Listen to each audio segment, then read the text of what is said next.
औज़ुबिल्लाहि मिनश्शैतानिर्रजीम बिस्मिल्लाहिर्रहमानिर्रहीम इन्नमल मुमिनूना अल्लज़ीना आमनू बिल्लाहि व रसूलिही सुम्मा लम यर्ताबू व जाहदू बिअमवालिहिम व अनफुसिहिम फ़ी सबीलिल्लाह उलाइका हुमुस सादिकून।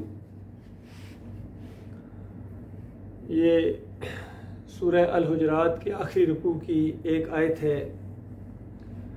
इस दौर के अंदर जो कुफ्र शिर्क के अंधेरे के अंदर ये तौहीद की दावत उठी, इसी आयत को महवर बनाया गया था। इसी आयत को पेश किया गया था कि देखो, ईमानदार बनना कोई आसान काम नहीं है। तुमने ईमान की रट लगाई हुई है, हर एक कहता है हम ईमानदार हैं। देखो कुरान का ईमानदार कौन है। अल्लाह ताला ने इस एक आयत के अंदर सच्चे मोमिनों को ब्रैकेट के अंदर बंद कर दिया, और इस ब्रैकेट के बाहर जितने हैं सब के बारे में फरमाया उलाइका, इस तरह कि ये अंदर वाले ये सही मानों में मोमिन है, और इस ब्रैकेट से बाहर जो है वो सही मानों में कज़्ज़ाब हैं, झूठे हैं। तो इस अंदाज से ये आयत पेश की गई कि गौर करो सच्चे मोमिन कौन होते हैं। मालिक ने जोर दे के, अरबी जानने वाले इसको जानते हैं, इन्नमल मोमिनून का, इन्नमल मोमिनून, कि सिर्फ और सिर्फ ये मोमिन है। इन्नमल मोमिनून अल्लज़ीना आमनू बिल्लाहि व रसूलिही, कि जो अल्लाह के ऊपर ईमान लाएं, ऐसा मजबूत ईमान लाएं, दिल की गहराई से अपने मालिक को पहचाने, और फिर उसके रसूल के ऊपर जब ईमान ले आए, दिल की गहराई से मान लिया है अल्लाह का रसूल, सुम्मा लम यर्ताबू, फिर शक ना करें, क्योंकि शक जो है वो ईमान का दुश्मन है। और ये किताब है ही उनके लिए, ज़ालिकल किताबु ला रैब फीह, ये वो किताब है जिसमें शक की कोई गुंजाइश नहीं है। पहले शक को हटा के इस किताब का मुतालिया करना उनके लिए ये हदायत का दरवाज़ा खोलती है। यानी ये भी शक नहीं है कि रब्बुल आलमीन की तरफ से है, और ये भी शक नहीं है कि इसके मज़ामीन बिल्कुल वाज़े हैं, और ये भी शक नहीं है कि ये वाक़ई ही हदायत की किताब है, और इसमें भी शक नहीं है कि यही वो किताब है जिसने अरबों को उठाया था, और यही वो किताब है जिसको न मानने की वजह से आज इंसानियत अजियत के अंदर है, अजाब के अंदर है, मालिक की नाराज़गी का बायस बनी है इस किताब को छोड़ने की वजह से। तो बताया कि ऐसा ईमान लाएं, ऐसा मजबूत ईमान लाएं कि ज़रा बराबर शक की गुंजाइश बाकी न रहे। वजाहदू बिअमवालिहिम व अनफुसिहिम, और जहाद करें अपनी जानों के साथ और अपने माल के साथ। देखिए, जहाद तो वो करेगा जान देने जा रहा है, माल लगा रहा है, खपा रहा है, जिसको दूसरी जगह अल्लाह ताला ने तिजारत का लफ्ज़ इस्तेमाल किया। क्या है, मोमिनो मैं तुम्हें ऐसी तिजारत बताऊं, तुम बड़े समझदार बनते फिरते हो, कितने मशवरे तुम्हें मिलते हैं, ये कारोबार कर लो तो ये हो जाएगा, इसमें इतना नफ़ा होगा। बहरहाल कहीं ना कहीं नुकसान का भी अंदेशा होता है, उसको भी साथ लेके चलते हो, लेकिन तुम्हारा मालिक और खालिक तुम्हें यह बात बताता है, क्या मैं तुझे ऐसी तिजारत बताऊं जिसमें नुकसान का सवाल ही पैदा नहीं होता, और इसका मुनाफा इतना ज़्यादा है कि जो तुम सोच भी नहीं सकते हो। और वो ये है कि खालिस ईमान लाओ। ईमानदारों को कहा जा रहा है ईमान लाओ, यानी दिल की गहराई से ईमान लाओ, इतना मुखलसाना ईमान लाओ कि उसके अंदर शक और शुबा ना हो, और फिर जाद करो अल्लाह के रास्ते में, खपाओ अपनी जानें, खपाओ अपना माल इस रास्ते के अंदर जिसमें नुकसान का शैबा तक नहीं है, और जिसके बदले में तुझे मालिक अज़ाब अलीम से बचा लेगा। वो जो जहन्नम का खौफ है वो इस तरह दूर होगा, और वो जो जन्नत का शौक़ है वो इस तरह तुम्हें मालिक अता फरमाएगा। ऐसी ऐसी जन्नतें अल्लाह ताला तुम्हें अता फरमाएगा, तैयार करके रखी हुई मालिक ने, जो बड़े बड़े बादशाहों ने आज उसका तसव्वुर नहीं किया है। जो कुछ गौर कीजिए, इंसान जो कुछ अपने गुमान में अगर कहे कि ऐसा हो, ऐसा हो, ऐसा हो, ऐसा हो, अगर ऐसा मुझे मिल जाए, ऐसा मुझे मिल जाए, कोई ऐसी जगह जहाँ ऐसा सुकून है कि जहाँ बीमारी नहीं है, परेशानी नहीं है, गम नहीं है, बुढ़ापा नहीं है, मौत नहीं है, ऐसी कोई जगह बताइए। तो मालिक ने वो जगह बताई कि वो ऐसी जगह है, तुम्हें मिलेगी। अल्लाह का सच्चा वादा है अपनी किताब के अंदर, हर दौर के अंदर अल्लाह ताला ने यह सच्चा वादा किया, और इस किताब के अंदर, आखिरी किताब के अंदर भी ये वादा आ गया कि अल्लाह ताला ने मोमिनों से उनकी जान और माल खरीद लिए हैं, वो गोया जन्नत के बदले में। मालिक ने सच्चा उनको वादा किया है। और बताओ अल्लाह से बढ़कर कौन वादे का वफा करने वाला है। तो इस तरीके से बताया कि जहाद करो अपनी जानों के साथ, अपनी मालों के साथ, फी सबीलिल्लाह, अल्लाह के रास्ते के अंदर।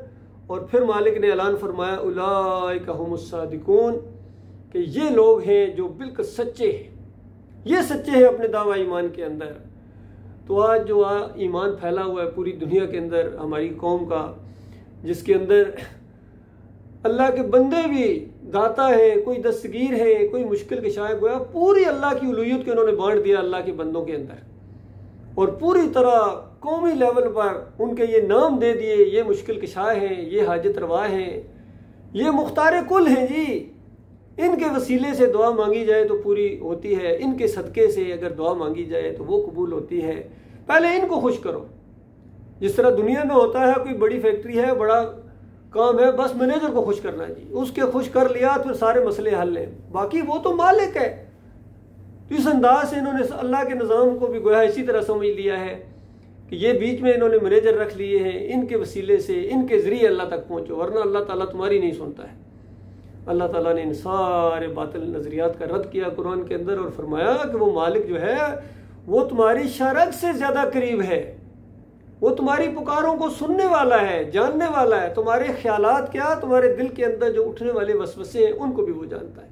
तुम्हारी पैदाइश से भी पहले वो जानता था किसके अंदर क्या वसवसा उठेगा, किसकी क्या ख्वाहिशें हैं, किस तरह मुझे पुकारेगा और क्या क्या सवाल करेगा। सारी मांगे अल्लाह ने पूरी कर दी और लिख दिया उसके लिए जो कुछ भी है। इतना इल्म वाला है अल्लाह ताला।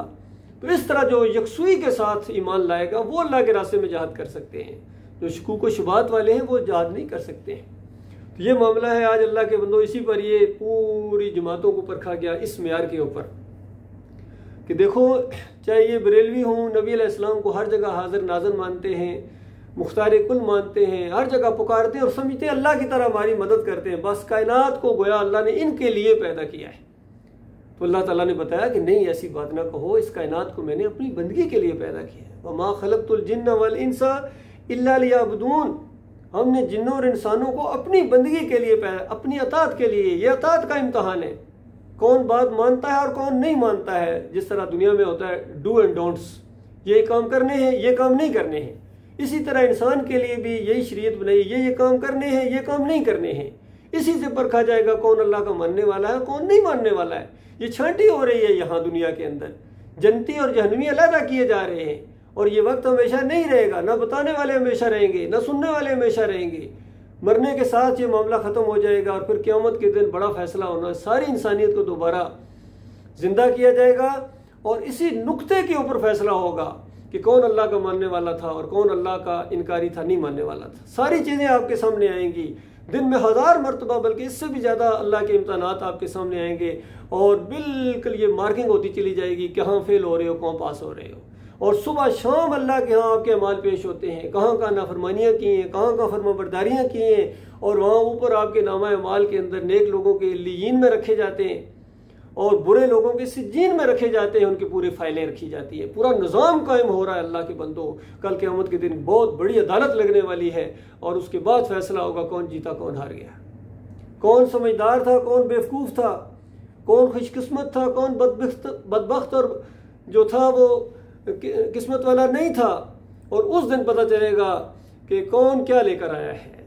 और उसके बाद जो फैसला, एक गिरोह ने जन्नत में जाना है जहाँ हमेशा की खुशियाँ हैं, हमेशा की ऐश है और अम्बिया के साथ मुलाकातें हैं और नबी अलैहिस्सलाम के साथ मुलाकातें होंगी, अबू बकर सिद्दीक़, उमर बिन खत्ताब से और दूसरे अम्बिया के साथ बगलगीर होंगे आप, और इब्राहीम अलैहिस्सलाम से मुलाकातें हों और मूसा अलैहिस्सलाम से, जितने भी हैं। बताइए कितनी खुशी होगी, कैसे दोस्त हैं ये, बेहतरीन दोस्त हैं। इंसान का दिल करता है मेरे अच्छे अच्छे दोस्त हों। तो बताए इनसे बढ़कर भी कोई दोस्त हो सकता है? अच्छा, अम्बिया के साथ दोस्तियाँ हों, सिद्दीकीन के साथ उठना बैठना हो, दोस्तियाँ हों, और शोदा जो शहीद हुए हैं अल्लाह के रास्ते में, फिर आम मोमिन सालिहीन हैं, कितने प्यारे दोस्त हैं। और फिर ये सारी जन्नत की नेमतें देने के बाद मालिक फरमाएगा, मेरे बंदो मेरा एक वादा है जो अभी बाकी है, क्या वो भी ना अता कर दूं? तो जन्नती हैरान रह जाएंगे कि मालिक इतना आपने हमारे ऊपर एहसान किया है, जहन्नम की आग से हमें बचा लिया, जन्नत की नेमतें हमें अता फरमाई हैं, जो दिल में आता है पूरा हो जाता है, अब इससे बढ़कर कौन सी चीज़ हो सकती है। तो मालिक जो दरमियान में हजाब है उसको हटा देगा, मालिक अपना दीदार कराएगा अपनी शान के मुताबिक, तो वो अक्के बक्के रह जाएंगे, टिकटिकी लगा के अपने मालिक और खालिक को देखेंगे। और ये दीदार ऐसी नेमत होगी, ऐसी नेमत होगी कि सारी जन्नत की नेमतों को वो भूल जाएंगे। अंदाजा लगाइए ये कुछ होने वाला है। और फिर हमेशा हमेशा ये नेमतें बढ़ती चली जाएंगी। सबसे आखिरी जन्नती जो जन्नत में दाखिल होगा अपनी सजा काट के अरबों खरबों करोड़ों साल जहन्नम की आग के अंदर जलने के बाद बहरहाल वो एक वक्त आ जाएगा जिसने दुनिया में एक भी नेकी नहीं की थी। अंदाजा लगाइए। और एक भी नेकी न करने वाला, सिर्फ ईमान उसका खरा था, अल्लाह अपने मालिक के ऊपर ईमान लाया था, ऐसा मजबूत ईमान लाया था, वो उसका खरा था, उसके अंदर कोई शक नहीं था। तो मालिक उसको इस दुनिया से 50 गुना बड़ी ज़मीन, अंदाज़ा लगाइए, गौर कीजिए अल्लाह के बंदो। ये छोटी छोटी जगह हैं, इतनी बड़ी ये ममलकत समझी जाती है, बादशाह समझे जाते हैं, नक्शे पर भी नज़र नहीं आते हैं। इस पूरी ज़मीन से 50 गुना बड़ी ज़मीन उसको अलाट की जाएगी और उसको बादशाह बना दिया जाएगा। उसके अंदर उसकी गिलमान होंगे, नौजवान छोटे लड़के खिदमत करने वाले, हुरें होंगी, बीवियां होंगी, क्या कुछ नहीं होगा, अंदाज़ा लगाइए। और इसके अलावा भी मालिक फरमाएगा, ये सब कुछ देने के बाद फिर मालिक फरमाएगा कि इसके अलावा जो तेरे जी के अंदर आए वो होता चला जाएगा। अंदाज़ा लगाइए इतना मालिक देने के लिए, क्योंकि वो अपनी शान के मुताबिक देगा। तो आप इससे ज़रा थोड़ा क्यास करें, आपका दिमाग फट जाएगा कि जब सबसे आखिरी का ये हाल है तो पहले वालों का क्या मामला होगा। तो मूसा अलैहिस्सलाम ने इस अंदाज से एक दफ़ा पूछा अपने मालिक से कि या अल्लाह मुझे आखिरी जन्नती के बारे में बताएं। तो इस तरह तफसील बताई अल्लाह ताला ने। और फिर मूसा अलैहिस्सलाम ने कहा कि या अल्लाह जो मुकर्रबीन होंगे, तेरे बंदे होंगे, उनका मामला ज़रा बता दीजिए। तो मालिक ने फरमाया मूसा ये वो बंदे होंगे जिनकी ज़ियाफ़त गोया मेहमानवाजी मैं अपने हाथों से करूँगा, अपने हाथों से करूँगा। इन अल्फाज पर गौर कीजिए। तो इसका ये मतलब नहीं है अगर कोई इस तरह निकालना शुरू कर दे कि बंदे टेबल लगा हुआ होगा, खाने खा रहे होंगे, अल्लाह ताला कभी प्लेट लेके आ रहा है और कभी थाल लेके आ रहा है, ये मामला नहीं है। इसका मतलब ये है कि अल्लाह ताला ने उनके लिए जो मेहमानवाजी तैयार करके रखी है वो बहुत ही खुसूसियत के साथ रखी है, बहुत ही इज्जत के साथ रखी है, बहुत ऊंचा दर्जा है, वो तुम तसव्वुर भी नहीं कर सकते हो आज उसका। ये अंदाज है अल्लाह के बंदो। और दूसरी तरफ वो खौफनाक आग है, अल्लाह अपनी पनाह में रखे, तारकोल के लिबास बनाए जाएंगे और हमेशा के लिए आग के अंदर रहेंगे। खून और पीप की वादियों के अंदर गोते दिए जाएंगे, थोड़े गुर्ज मारे जाएंगे और हर मौके के ऊपर कहा जाएगा चख मगा, तू बड़ा इज्जतदार था, तू अल्लाह का फरमाबरदार नहीं था। तो इस अंदाज से ये दो मकाम हर जगह गट्ठे अल्लाह ने बताए हैं और फिर इख्तियार दिया है, छोड़ दिया है कि जो तुम्हारा दिल करता है वो तुम इख्तियार करो। तो इस अंदाज से यही मामला है अल्लाह के बंदो। जब अल्लाह की बात बिल्कुल आ जाए, अल्लाह की दीन की बात आ जाए, फिर बिल्कुल जो है ना अपनी बात को पीछे कर ले इंसान और अल्लाह की बात को आगे करे। इसकी बेशुमार मिसालें हैं।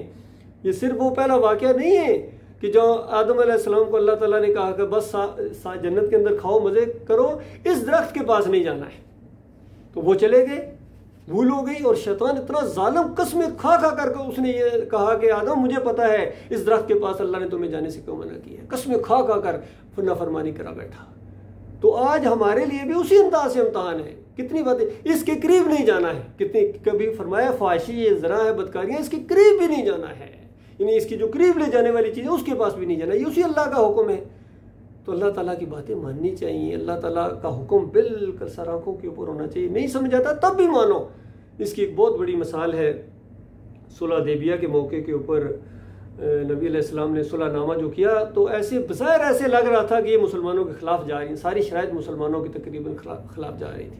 जो उमर बिन खत्ताब जो बहुत ही ज़्यादा फ़हम व फरासत वाले भी थे और बहुत ही ज़्यादा यानी जोश और जज्बा भी उनके अंदर था, पहले नबी अलैहिस्सलाम के पास गए और कहा यार रसूल क्यों इस दब के ये शराइत माने, क्या हम हक़ पर नहीं हैं?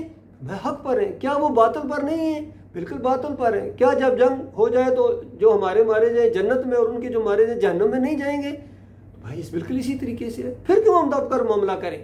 तो नबी अलैहिस्सलाम ने कहा उमर मैं अल्लाह का रसूल हूँ, मैं अल्लाह की नाफरमानी नहीं करता हूँ। तो इस तरीके से फिर वहाँ से वापस आ गए। अबू बकर सिद्दीक के पास जाए, कहते हैं फिर वही बातें दोहराई और अबू बकर सिद्दीक ने कहा कि उमर वो अल्लाह के रसूल हैं, अल्लाह की नाफरमानी नहीं करते हैं, बगैर चूँ चरा किए उनकी अतात करो।